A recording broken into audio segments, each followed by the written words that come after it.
내게 말씀하신 대로 또 내 조상 아브라함과 이삭과 야곱에게 맹세하신 대로 오늘 너를 세워 자기 백성을 삼으시고 그는 친히 내 하나님이 되시려 함이니라. 아멘. 신명기 29장 1절부터 13절까지 본문입니다. 친히 내 하나님이 되시려 함이니라. 친히 내 하나님이 되시려 함이니라 라고 하는 말씀의 제목입니다. 13절에 그 제목의 내용이 나와 있습니다. 13절 말씀, 여호와께서 내게 말씀하신 대로 또 내 조상 아브라함과 이삭과 야곱에게 맹세하신 대로 오늘 너를 세워 자기 백성을 삼으시고 그는 친히 내 하나님이 되시려 함이니라. 이렇게 증거하고 있습니다.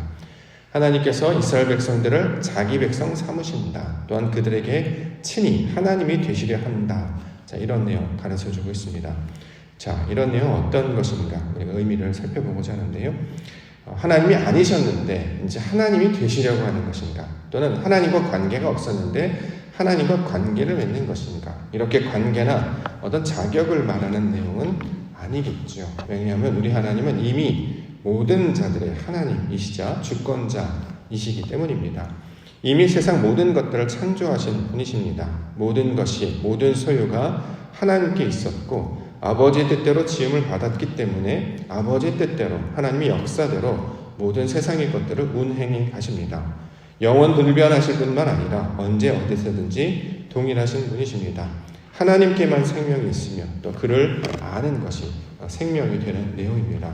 따라서 이러한 모든 것 가운데 이 내용, 하나님께서 모든 것 가운데 주인이 되시며 아버지께서 운행하시며 모든 것들을 통하여 역사하시는 분이시다 라는 것을 우리에게 알게 하시는 것, 깨닫게 하시는 것이 바로 하나님이 되신다라는 의미가 되고 있는 것입니다. 나와 관계없었던 하나님이셨는데 또 그는 하나님이 아니셨는데 하나님이 되신다라는 의미가 아니라 이미 모든 것 가운데 주인이셨고 그분이 은행하셨는 걸 우리가 모르는 상태였다라는 거죠. 우리가 알려고 하지도 않았던 상태였습니다. 그런데 하나님 찾아오셔서 말씀으로 가르쳐 주시고 또 세상으로 통해서 보여주시고 이것을 깨닫게 하심으로 세상의 주인이 바로 하나님이시구나 라는 것을 알게 하시는 것입니다. 자, 이것을 백성이 되게 하다 하나님이 되게 하신다라는 의미로 우리 가운데 주고 있는 것입니다. 자, 이 일을 감당하시기 위해서 하시는 것이 바로 말씀을 우리 가운데 부어주시는 것이죠. 하나님의 말씀은 그 뜻으로 아버지께서 우리에게 역사해 주십니다. 그래야 하나님의 뜻이 무엇인지를 알게 되기 때문입니다. 이전에는 우리 안에 말씀이 없었습니다. 영이 없었죠. 거룩한 영, 거룩한 말씀이 알지 못해서 하나님께서 무언가를 보여주셔도 반응할 수 있는 게 아무것도 없었습니다. 우리 안에 내주하고 있었던 것은 그저 육신적인 욕망, 자랑, 자신의 의만 가득 있기 때문에 아버지께서 무언가를 보여주시려고, 펼쳐주시려고 바깥에 보여줬는데 내 안에 영이 없으므로, 그것을 이해할 수 있는 능력이 없으므로 이것이 어떤 것인지 알지 못했다라는 거죠. 눈이 있었으나, 귀가 있었으나 보지도 듣지도 못한 상태였습니다. 그런데 하나님께서 우리에게 모세를 보내주셨고 예수님을 보내주셔서 말씀을 가르쳐 주셨습니다. 말씀을 가르쳐 주신 것은 그 말씀 안에 담겨져 있는 영으로 나오게 하셔서 이제 하나님이 보여주시는 모든 것을 영으로, 영의 눈으로 하나님의 뜻으로 바라보게 하시면 이것이 다 하나님의 것이었구나, 내 것이 아니구나, 내가 주인이 아니었구나, 하나님께서 모든 것을 인도하심으로 걱정하거나 원망하거나 근심하거나 낙심할 필요가 없는 것이구나, 이것을 알게 하시는 것이었죠. 자, 그래서 이 땅 가운데 진리의 말씀을 가르치시기 위해 찾아오신 분이 예수님이셨습니다. 그분은 복음을 가르쳐 주셨습니다. 하나님의 말씀을 그 의도로, 그 뜻대로 해석해 주시고 번역해 주셔서 아버지의 뜻이 무엇인지를 알려주셨습니다. 그가 십자가에 죽으신 이후에는 성령으로 우리 안에 들어오셨죠. 성령으로 내주하심으로 말미암아 우리는 지혜의 영, 진리의 영을 알게 되었으므로 이제 하나님의 큰 일, 아버지께서 하시는 그 일을 말하는 자들이 다 되게 해주셨습니다. 자, 이것이 바로 하나님이 되시다의 의미가 되는 것입니다. 요한복음 17장 2절과 3절 말씀에 아버지께서 아들에게 주신 모든 사람에게 영생을 주게 하시려고 만민을 다스리는 권세를 아들에게 주셨음이로소이다. 영생은 곧 유일하신 참 하나님과 그가 보내신 자 예수 그리스도를 아는 것이니이다. 이렇게 증거하고 있습니다. 아버지께서 아들에게 주신 것, 영생이라는 거죠. 자, 이것을 통해서 우리에게 그 영생을 얻게 하시려고 하는데 그것은 하나님을 아는 것, 그리스도 예수를 아는 것, 하나님이 하시는 일과 그가 주인 되심과 그가 우리를 위해 선한 일들을 감당하고 계셨음을 알게 하는 것이 바로 영생이다라는 것입니다. 그러므로 우리가 날마다 신앙 가운데 있어서 붙잡고 나아가야 될 기도 제목은 아버지 하나님이 주신 그 말씀을 통해서 아버지 뜻을 해석하고 깨닫게 해 주시옵소서. 진리의 영으로 말미암아 내 뜻으로 해석하거나 나의 경험으로 해석하거나 나의 관점이나 내 의로 말씀을 해석하는 것이 아니라 온전히 아버지의 뜻으로 그리스도의 그 뜻으로 우리가 하나님의 말씀을 받게 하시고 깨닫게 하여 주시옵소서. 우리가 이렇게 기도 가운데 나아가야 할 것입니다.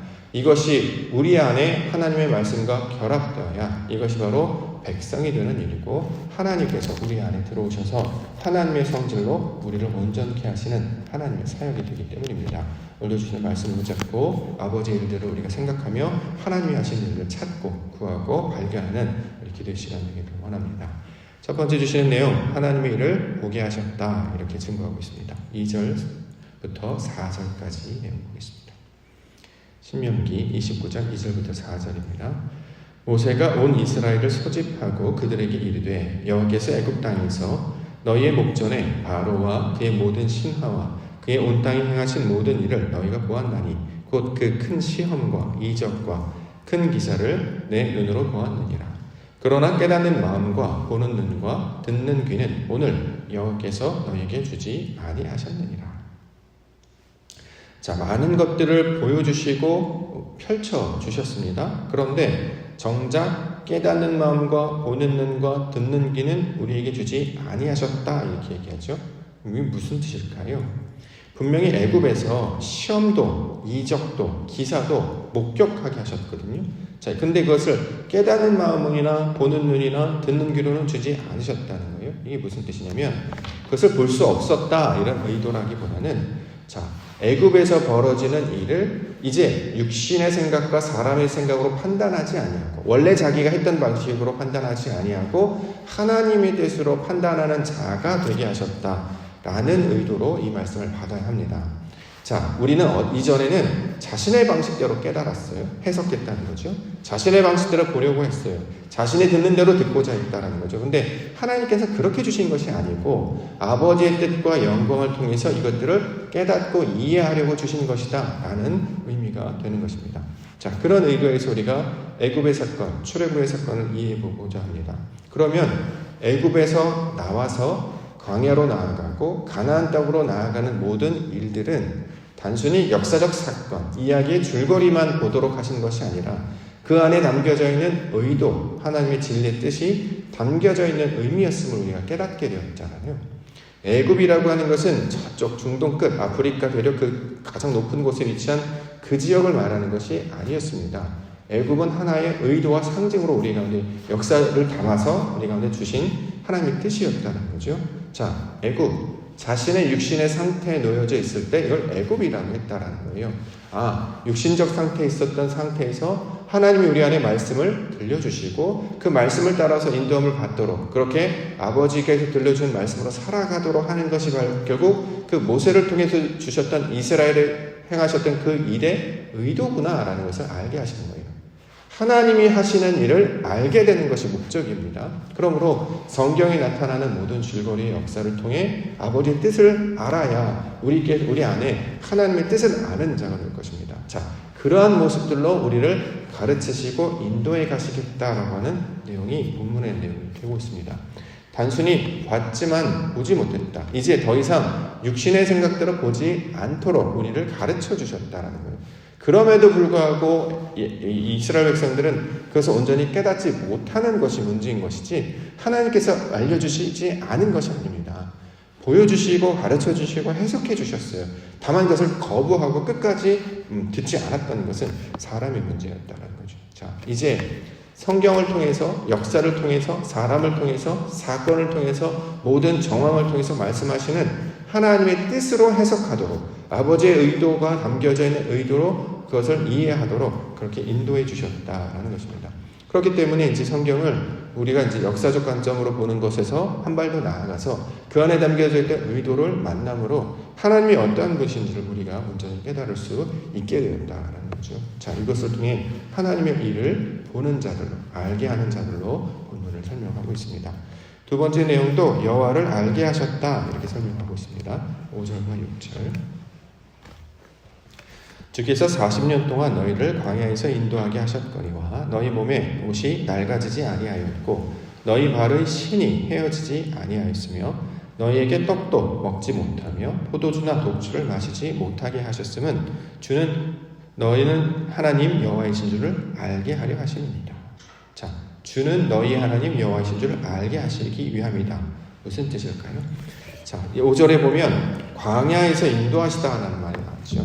이제 우리가 이제 광야에서 인도하시다라는 말이 나오면 단순히 이걸 소위 말하는 역사적 사건이나 내용만으로만 받아들이지 않고 그 안에 담겨져 있는 의도를 이해하는 단계까지 나아가는 거죠.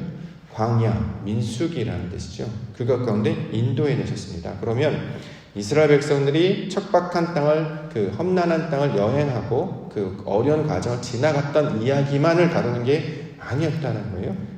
이 광야에서 인도하시다는 건 무슨 뜻입니까? 그 안에서 하나님이 말씀을 가르쳐 주셨다라는 것을 우리가 받아들이고 이해하게 되었다는 거죠. 민수기가 그 내용이었잖아요. 이스라엘 백성들이 광야로 나아가서 모세를 통해 주신 율법을 듣고 받고 가르침을 받았습니다. 이걸 광야라고 이렇게 이야기한다는 거죠. 실제로 신약에서 스데반 집사는 구약의 사건을 해석하기 시작합니다. 그래서 그 광야를 뭐라고 불렀냐면 교회였다 이렇게 해석하죠. 스데반 집사가 설교했던 내용 사도행전 7장 38절 보면 신의 산에서 말하던 그 천사와 우리 조상들과 함께 광야 교회에 있었고 또 살아있는 말씀을 받아 우리에게 주던 자가 이 사람이다. 자, 모세를 설명하고 말씀을 설명할 때 광야를 뭐라고 그러냐? 교회라고 부르는 거예요. 하나님께서 부르신 자들, 아버지께서 아버지 뜻과 교통하시기 위하여 말씀을 전하여 주는 자들이라고 지금 그렇게 이해하고 설교를 하고 있는 것이죠. 하나님의 말씀이 우리에게 주시는 것은 단순히 역사적 사실만을 나타내는 것이 아니라 말씀을 가르쳐 주시는 것이었다라고 지금 해석을 하고 있는 것입니다. 그러면 여기에서 떡을 먹지 못하고 포도주나 독주를 마시지 못하게 하셨다. 이 무슨 뜻일까요? 그러면 먹는 물질을 가리키는 말이 아니고 떡이 무엇입니까? 하늘의 양식으로 먹게 하셨다는 뜻이 되겠죠. 하나님께서 우리에게 만나를 주셨습니다. 사람들이 그게 뭔지 몰랐어요. 그래서 이게 뭐냐 이러면서 이름을 만이라고 하고 만나 이렇게 불렀다라는 거죠. 사람들은 그것을 그냥 양식으로만 받았다는 거예요. 먹는 것, 우리가 먹고 마시는 땅의 양식으로만 받았어요. 그런데 실제로 예수님께서 오셔서 그것은 하나님께서 너희가 먹고 마시는 양식이 아니라 하나님의 뜻으로 주신 양식이다. 그러니까 진리라는 뜻을 가지고 있다는 거죠. 자, 이것을 가르쳐 주시는 얘기입니다. 하나님은 이미 광야에서부터 그곳에서부터 모든 것들 가운데 주시는 것을 우리의 눈으로 보이는 것으로만 해석해서는 안 된다. 육신의 이로운 것으로만 해석하는 것이 아니라 그 안에 담겨져 있는 하늘 양식, 아버지의 뜻을 쫓아가는 진리의 말씀으로 받게 하셨다라는 뜻입니다. 자, 이것을 그런데 사람들이 받지 못했기 때문에 그 안에 하나님의 영, 진리의 말씀을 온전히 갖지 못하고 있기 때문에 말씀을 다 수용하고 받아들일 수 없었을 뿐이지 이미 구약에서부터 하나님께서는 자신을 나타내시고 진리로 가르쳐 주시기 위해서 모든 사건과 사람과 역사를 통해서 영광으로 나타내셨다라는 것입니다. 그래서 주는 너희의 하나님 여호와이시다. 진리의 하나님, 성령의 하나님, 거룩한 말씀의 하나님이시다라는 것을 알게 하셨다는 거죠. 그 진리의 의도로 깨닫게 하시는 것이 아버지의 역사였다라는 것을 이 본문을 통해서도 설명하고 있습니다. 자, 옷이 낡지 않았다라고 이야기하네요. 옷이 낡지 않았다. 이걸 우리가 이제 문자적으로 받으면 정말 우리가 입고 있는 옷으로 해석하는데 이걸 의도로 받아야 되겠죠. 진리로 받으면 옷이 낡지 않았다라고 할 때 옷은 겉옷을 가리키는 말입니다. 성경에서 겉옷은 진리를 상징하고 있는 말이죠. 자, 속옷은 입고 있었어요. 율법이라는 것은 입고 있었어요. 그런데 겉옷은 입지 않은 상태, 벌거벗은 상태였죠. 우리가 겉옷을 입어야 되잖아요. 마치 아담이 그 무화과 나무 열매 잎으로 옷을 입어 있을 때 여호와께서 가죽옷, 겉옷을 입히셨잖아요. 똑같은 모양입니다. 이스라엘 백성들도 말씀을 가지고 있었는데 그것을 온전히 알지 못하니까 여호와 하나님, 성령 하나님, 진리 하나님께서 그게 어떤 것인지를 가르쳐 주셨다라는 것을 설명하고 있습니다. 신이 헤어지지 않았다는 것도 마찬가지입니다. 신발이 닳았다 이런 의미가 아니겠죠. 하나님께서 우리 가운데 가르쳐 주시고 나타내신 그 뜻이 무엇인지를 보여주셨다라는 의도예요. 그렇게 계속 보여주시고 가르쳐 주셨고 인도해 주신 것이 하나님의 뜻이었습니다. 그러므로 떡이나 포도주나 독주라는 것이 이 땅에 먹는 알코올이 들어간 그 성분을 가리키는 말이 아니라 하나님의 양식을 나타내는 말이었습니다. 자, 이것으로 우리에게 먹이시고 입히셨다는 것입니다. 그럼 하늘의 양식이 무엇입니까? 여호와의 입에서 나오는 모든 말씀이 바로 하늘의 양식이죠. 아버지의 뜻, 그의 진리, 이것이 우리를 하나님께서 우리의 하나님 되시고자 하는 의도로 주신 말씀이었습니다. 자, 마지막에 주신 말씀은 언약과 맹세에 참여하게 하셨다 설명하고 있습니다. 11절부터 13절.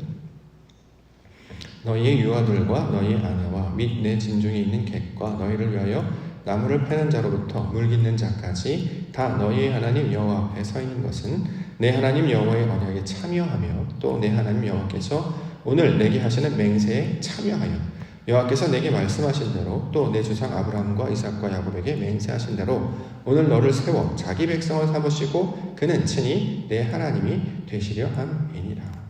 자, 언약, 맹세, 하나님만이 하시는 일이죠. 사람은 하지 못하는 일이라. 그래서 그것을 언약 또는 맹세라고 부릅니다. 언약에 참여하는 자가 됐다는 거예요. 우리가 그 언약에 함께 참가해서 하나님이 약속하신 말씀 가운데 서로 계약한다 이런 말이라기보다 하나님의 언약, 자신이 이루시는 그 선포를 언약이라고 하죠. 아버지의 아들의 형상으로 우리를 만드시겠다라고 하는 선포입니다. 맹세도 마찬가지죠. 하나님의 형상으로 우리를 만드시겠다라고 하는 약속의 말씀이었어요. 그것을 참여하게 된다는 것은 그 언약, 그 말씀하신 것처럼 우리가 만들어지게 되는 것을 가리키고 있는 말입니다. 아담을 만드시는 것처럼 우리 속사람이 하나님의 성분과 속성으로 채워져서 만들어지는 것을 언약의 맹세에 참여하다 이런 말로 지금 번역하고 있습니다. 자, 유아, 여자, 아내, 진중에 있는 객, 너를 위하여 나무를 패는 자, 물 깃는 자 이런 표현들 다 나오는데 유아, 인도함을 받아야 되는 어린아이와 같은 상태, 여자, 말씀을 받아야 되는 그런 상태, 객, 종, 이거 다 하나님의 말씀을 전하는 자들을 가리키고 있는 말이죠. 이러한 모양들로 우리를 점진적으로 성장시키시고 성숙해 나아가서 하나님의 온전하고 완전한 그 장성한 분량까지 가르치시겠다라고 하는 내용이 바로 하나님이 되신다라는 내용입니다. 단순한 관계, 그분의 존재를 말하는 것이 아니라 우리 안에 들어오시는 거예요. 우리 안에 하나님께서 말씀으로 채워져서 그의 영으로 채워져서 하나님이 거하시는 성전이 되게 하시는 일이 바로 하나님이 되신다라는 내용을 가리키고 있습니다. 그는 이미 하나님이시죠. 그분은 이미 주권자이시고 이미 창조주십니다. 다만 우리가 그걸 깨닫지 못하니까 우리 안에 들어오시는 거예요. 우리 안에 들어와야 이제 펼쳐지시는 모든 세상이 하나님의 것이었구나라는 것을 알게 되었다는 거죠. 창세기 6장의 표현에 의하면 사람이 육신이 되어서 하나님의 영이 더 이상 함께하지 않았는데 오순절날 성령 사건으로 말미암아 이제 성령이 임하는 자들로 완전케 되었죠. 영이 임하게 되니까 사람들이 뭘 하냐? 그때서부터 성령을 통해 말씀하시는 하나님의 뜻이 무엇인지를 설교하고 다녔죠. 베드로도 설교하고 스데반 집사도 말하고 빌립 집사도 선포하고 제자들은 사도가 되어서 하나님의 복음을 전하는 자들이 되었습니다. 비로소 아버지의 뜻이 이것이구나라는 것을 깨닫고 선포하는 자들이 되었다는 거죠. 이것이 우리에게 하나님이 되신다. 이게 바로 진짜 백성의 의도가 되는 것입니다. 신분이나 자격이나 조건만을 말하는 것이 아니라 우리의 전인격이 하나님의 뜻과 의도로 아버지 진리의 말씀을 온전히 깨닫는 자로 변화될 때 이것이 하나님의 의도와 구원의 내용이 되고 있는 것입니다. 그러므로 오늘도 하나님께서 주신 말씀 그것들을 우리 심령 가운데 새겨주시옵소서. 우리가 날마다 말씀을 묵상합니다. 오늘도 되새기며 무슨 뜻인가, 그러한가, 하나님 뜻의 의도가 무엇인가 늘 이것을 우리가 묵상합니다. 왜 그러냐면 양식, 영의 양식을 삼기 위해서 그렇습니다. 내 안에 말씀을 채우기 위함이죠. 세상에서 들어오는 많은 정보들, 세상에 안에 들어오는 많은 교훈들, 또는 내가 원래 가지고 있었던 경험들, 이것들이 말씀으로 사라지고 하나님의 뜻으로 세워져서 아버지의 뜻으로 해석하고 아버지의 말씀으로 받아들이고 아버지께서 원하시는 기쁜 뜻을 향해 나아가는 자가 되게 하시는 것. 그래서 이것을 가르쳐서 친히 우리 안에 하나님이 되셨다. 그 하나님이 되신 분으로 우리가 오늘 보여주신 분이 바로 예수 그리스도셨죠. 그분이 하나님의 뜻을 온전히 이루시기 위하여 십자가를 나가시고 말씀으로 부활하신 모습을 우리 가운데 보여주셨습니다. 그 영광의 모습처럼 오늘도 하나님께서 주시는 말씀을 우리 몸 가운데 새기며 나의 육신의 모든 것들이 무너지고 하나님의 진리의 말씀을 온전히 세워가시며 그러므로 말미암아 하나님의 친백성 아버지께서 원하시는 하나님의 백성 되시는 우리 믿음의 성도님들과 교회 되시기를 주님의 이름으로 기도해 축원합니다.